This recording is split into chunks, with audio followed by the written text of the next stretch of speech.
CTV Edmonton, local breaking news with Brendan Purdy. I have no doubt that that was the intent of the government is to interfere with bargaining as much as they can. Tonight on CTV News, a vehement vote yes. Healthcare workers cast their ballots heavily in favor of strike action. Good evening and thanks for joining us. Healthcare workers, including licensed practical nurses, have voted 98% in favor of strike action. 70% of the more than 15,600 eligible AUPE members casted a ballot over the 5-day voting period that ended on Monday. The province is offering a 12% wage hike over 4 years, while the union wants LPNs to receive a raise equal to 84% rather of what registered nurses make. AUPE's negotiator Kim Thompson says that's consistent with the scope of practice under the Health Professions Act. Thompson adds that at least 10 to 12% more healthcare workers need to be hired to fill the AHS current vacancy rate. The two sides will return to the bargaining table tomorrow until Sunday. Recent negotiations between the province and teachers union, including the use of the notwithstanding clause, has left a sour taste in the AUPE's mouth. I have no doubt that that was the intent of the government is to interfere with bargaining as much as they can and to create an environment where we don't trust the employer. Trust is important in negotiations, and if healthcare workers are under the impression that that the government is not willing to negotiate, it's simply going to state its position and legislate people back to work if they don't agree with the government's position. Again, that's problematic because it doesn't have the support of the majority of Albertans. Even though it was just used to bring teachers back into the class, Alberta's finance minister doesn't believe these negotiations will result in the use of the notwithstanding clause. I've said it many times, there's a very specific situation.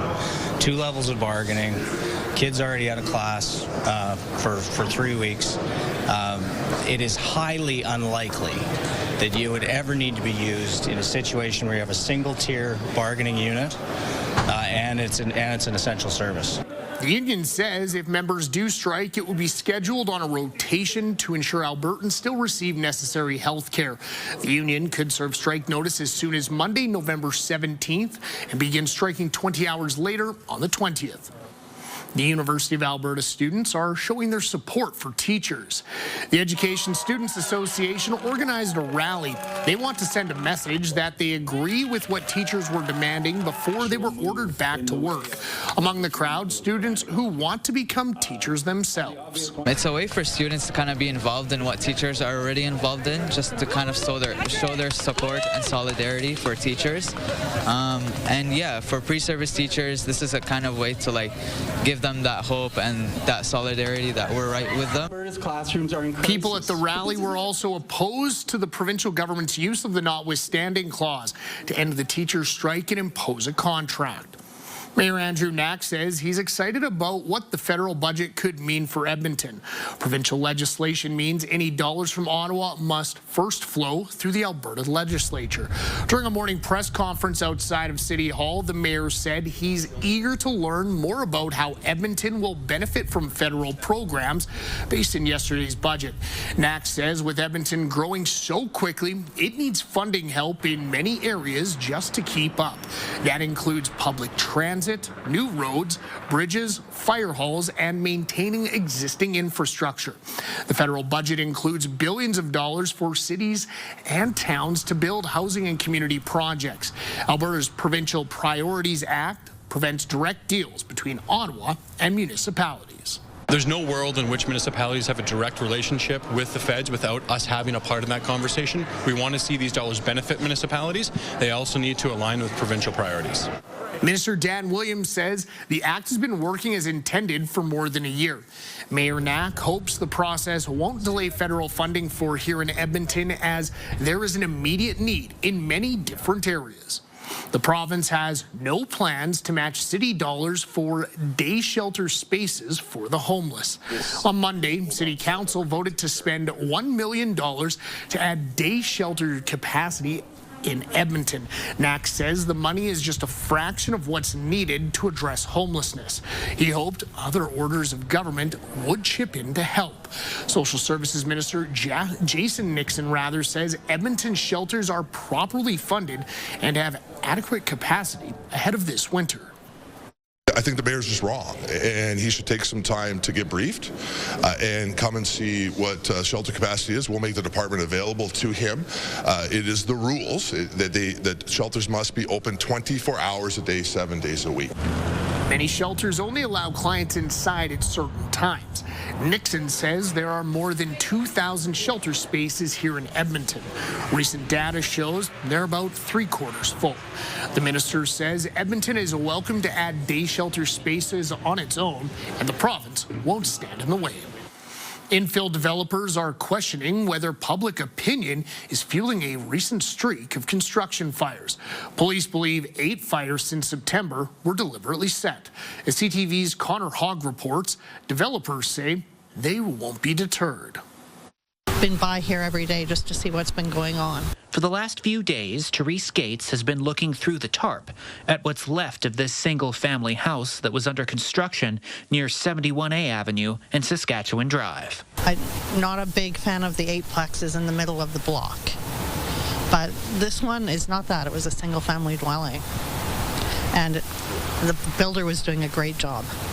So it's a shame. This is one of 8 similar fires since September, currently being investigated as potential arsons, the 3rd in Belgravia alone. Edmonton police believe they were set deliberately. It affects all of our insurance premiums. It affects construction costs. It affects the cost of doing business. It more calls for service for the fire department, and it's putting people's lives in danger. Belgravia Area Councillor Michael Jans says he's spoken with fire, police, and city staff. He says more security is needed to protect construction sites and neighboring homes. The outcome is terrifying. It's incredibly scary. Fire, as we know, does not behave as planned and can be a threat to all of us in the community. And whatever the cause, whether it's mischief, whether it's arson, whether it's accident, it doesn't matter. People are still committed to going forward with the projects that they've got in the pipeline.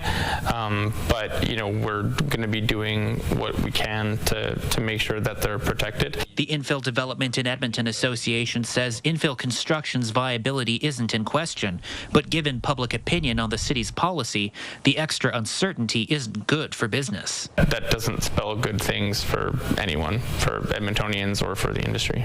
Back in Belgravia, a new infill project will be starting soon across the alley from Gates. I will be talking to the builder personally to see what they will be doing for our safety.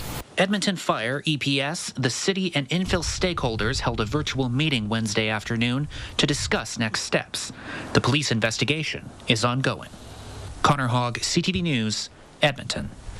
An early morning fire at a strip mall in northeast Edmonton has damaged a lighting business. Firefighters were called to the building on 82nd Street and 127th Ave around 4:30 this morning. Edmonton Fire says no one was in the building and no one was hurt. It took about 2 hours to extinguish the fire. The cause is under investigation.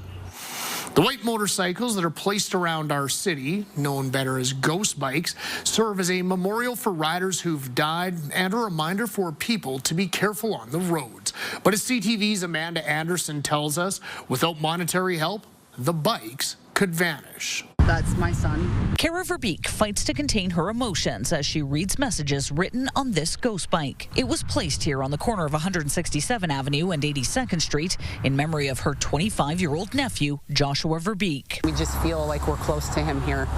He passed away right there on the road, and we just, I don't know, it's just been cathartic. We've been able to write little messages to him, and we just come out here sometimes and just sit just to feel that he's here with us. The first ghost bike appeared in Edmonton in 2019. It's to help the families if they're grieving. It helps the bike community to remember all the things that can go wrong when you're not paying attention. And it helps to remind people in cars to look for motorcycles and pay attention to what they're doing as well. Just to be aware There are now 5 ghost bikes in Edmonton and several others throughout the province, thanks to the group Ride in Paradise Memorials, or RIP'em. Whichever one has been out the longest when someone has passed away is the one that will move to the next site. Corey Bacon pays to maintain and move the ghost bikes, as well as storing them for the winter out of his own pocket, something he can't afford anymore. Times have been getting hard for everybody, and it's getting really hard to do this as well. Like, we're looking at thousands of dollars every year. Verbeek surprised him, saying her son is planning a memorial golf tournament for Joshua next year. The charity that we picked was RIP'em. Oh, wow. Yeah, so, yeah, no problem. Very thankful. I'm quite floored. It makes me a little emotional. It's great to see that it's had a lasting impact with families and that people wanting to give back. He's raised enough through a GoFundMe so far to keep it going one more season. Amanda Anderson, CTV News, Edmonton. There was a celebration at City Hall today for Edmonton's new Chief of Police, Warren Dreichel.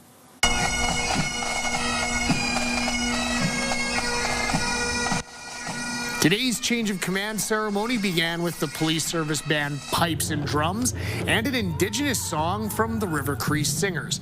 Chief Dreichel was given the position back in September after previously sharing the interim role with Devin LaForce.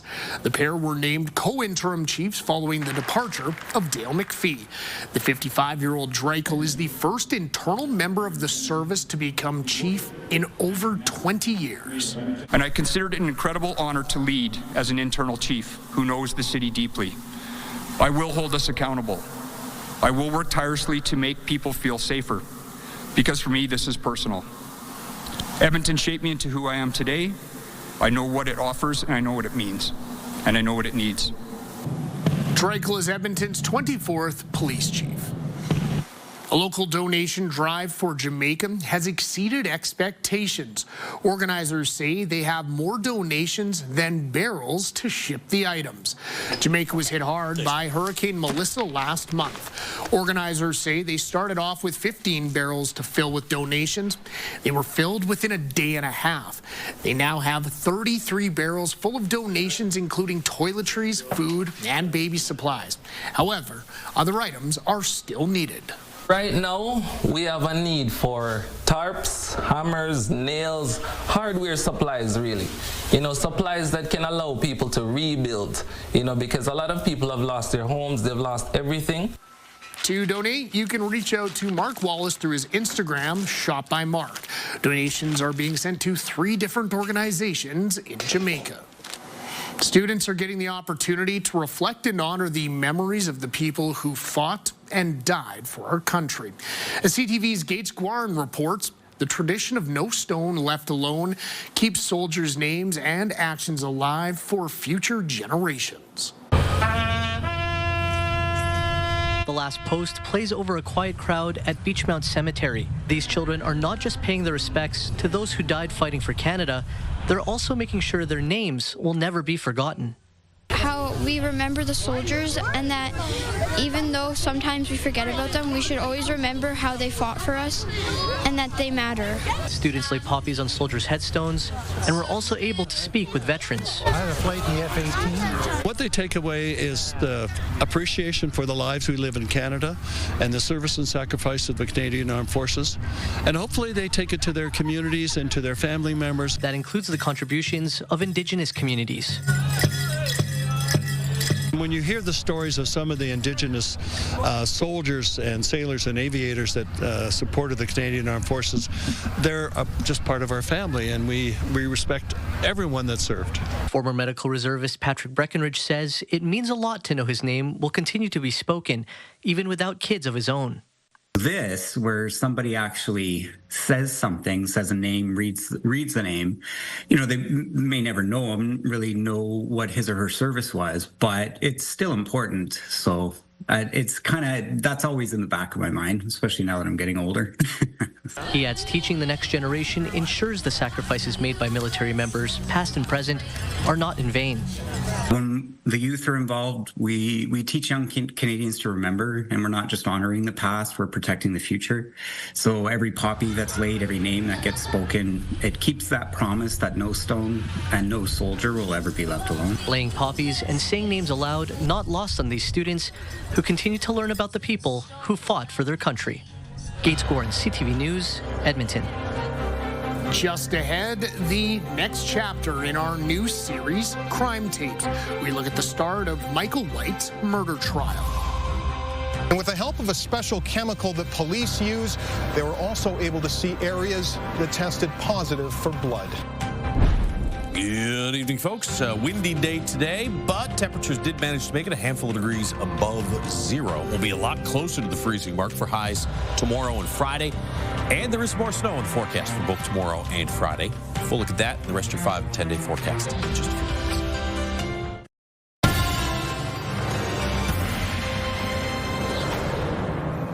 Welcome back. Our new series with veteran crime reporter David Vlasic continues tonight. The trial of Michael White. Here is part 3 of the crime tapes.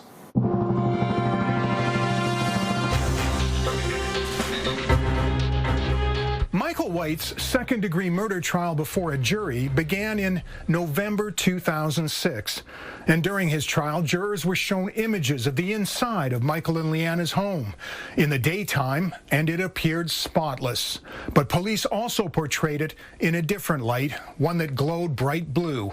We take a look at those images, along with some early surveillance camera footage that seemed to show first Leanna's vehicle, then Michael White, on the very morning she disappeared, in this chapter of the crime tapes. Jurors were basically given a visual tour of every part of the house that Michael and Leanna White shared back in July 2005. And with the help of a special chemical that police use, they were also able to see areas that tested positive for blood. This is the kitchen. This is the hallway of the home Michael and Leanna White shared in July 2005 when Leanna, 4 months pregnant, went missing. This is the master bedroom in normal photographic light. And then, after police sprayed a special substance, a darkened exposure that shows nothing but a neon blue image, the jury was told that a special spray called luminol turns this color when there's a positive chemical reaction for blood. A second area where the glow-in-the-dark images showed up, the rear cargo area of Leanna White's Ford Explorer. The jury was then shown graphic images showing the discovery of Leanna White's body 5 days after her disappearance. Michael White was being watched by police, especially in the early days just after his wife was reported missing. Investigators doing surveillance watched him as he drove down a road on the edge of the city, went into tall grass in a ditch, and pulled out 2 garbage bags full of who knows what. When White took those bags home and placed them in his trash cans, police made sure an officer was on the actual garbage truck that picked those bags up, because what was inside became a big part of the Crown's case against Michael White. This DNA expert told jurors that 2 rubber gloves he tested for police matched for blood belonging to Leanna White and for skin cells belonging to Michael White. Investigators who took garbage bags from Michael White's driveway after his pregnant wife went missing found items inside. They believed they held blood and DNA. An expert told the jury today they were right. 2 blue rubber gloves sent to a lab in Ontario matched Leanna White's blood and DNA. The odds it's anyone else's? 1 in 5.1 trillion. In the fingertips, more DNA from skin cells. It matches the accused, Michael White. The odds of another Caucasian matching the profile, 1 in 8.7 trillion. A major piece of evidence the Crown was never able to show jurors in Michael White's murder trial, the murder weapon. One was never found. His wife Leanna's remains showed evidence of stab wounds, but the trial would never see the actual knife with any fingerprints or blood on it. What was presented, although not a smoking gun, seemed to show both the suspect and the vehicle together on the day Leanna was reported missing. My colleague Sheldon Larmand covered that day in court. Police believe this video was shot at 4:59 a.m. July 12th. It's a fleeting glimpse of an SUV. 11 and a half minutes later, a man jogs past the camera, heading in the other direction. A police forensic video analysis expert enlarged the video, then slowed it down. But the picture quality is too poor to say for sure it's the White's vehicle. It's impossible to identify the man. So investigators drove the White's Ford Explorer past the same camera camera and compared the images, pointing out similarities. They also say the driver of the subject vehicle was wearing the same color shirt as the man seen running away. The public already knew Michael White through his appearances on TV in the days following his wife's murder, but soon the jury would see a very different video of White inside a police interrogation room. That's next time on the Crime Tapes.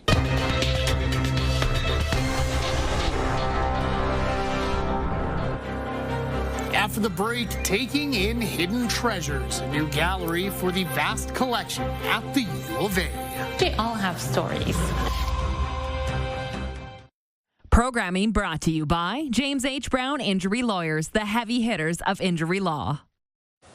Welcome back. -6 this morning, 5 degrees for a daytime high this afternoon. It'll be Sunday before we get back into the 5-degree range, although temperatures tomorrow morning should be a little milder than what we woke up to this morning. There will be some snow on the ground, though, in parts of the Edmonton area. Further to the south, it's more like showers.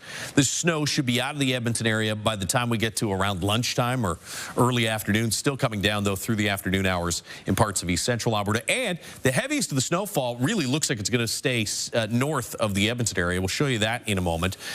There's another system coming in on Friday. That one will target areas south of Edmonton, especially around the Red Deer area. Could pick up a couple centimeters of snow there through the day Friday. There will be this little tail of snow that stretches back to the northwest, and so through the afternoon on Friday, we'll probably see at least some flurries, maybe a centimeter or two of snow. But take a look at this. By the end of tomorrow, there's in the dark blue zones here, maybe 5 to 10 centimeters of snow. We're right on the southern edge of accumulations in Edmonton. And then through the day Friday, yeah, there's that dark blue zone. But again, this time we're on the northern edge of the heavier accumulating snow. So it really looks like the bulk of both of these snowstorms will miss the city of Edmonton, although we will get some. In the morning commute tomorrow, roads are going to be a little icy. -6 in Fort McMurray, -2s for Grand Prairie, Red Deer, and Edmonton tomorrow morning.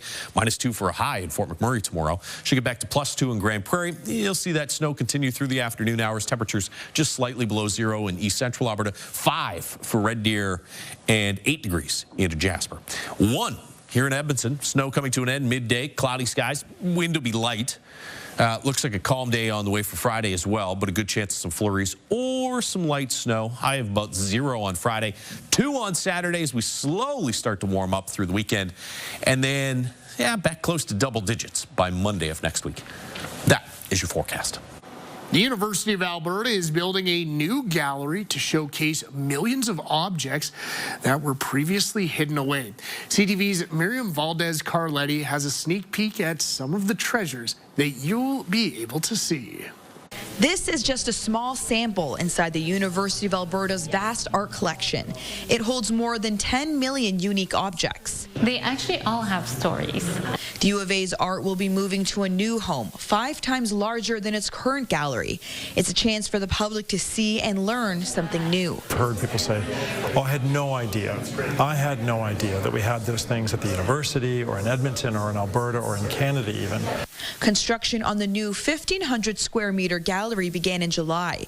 It will be located inside the telecenter on the school's north campus, shining a new light on some previously hidden pieces. This is so much possibility with 30 collections on campus that cover from art to zoology and everything in between. It's not just paintings and prints. There are also pieces of clothing and artifacts, including this Greater Prairie chicken, which is extinct in Canada. By having a specimen, we can still learn about them, but we can also do research of why did they disappear from Canada. The new space will also be for students to engage in workshops and events. No matter what you want to see and experience, the university says there's something for everyone to enjoy. One exhibition we have in the gallery may not interest a certain group of people. They may just be like, oh, it's not for me. But I have a feeling that over time there will be something for everyone. Entry to the gallery will be free, giving more people an opportunity to see the wonders inside. This gallery and the content and the knowledge to happen without anybody having to pay for that. The gallery is expected to open in early 2027. Miriam Valdez-Carletti, CTV News, Edmonton. Oh, that Miriam, always finding some cool stories, and that collection looks immaculate. Well, that's all from us tonight. Thanks for wrapping up your Hump Day Wednesday with us here on CTV Edmonton. We'll see you back here once again tomorrow night, of course, same time, same place. Until then, take care and goodbye for now.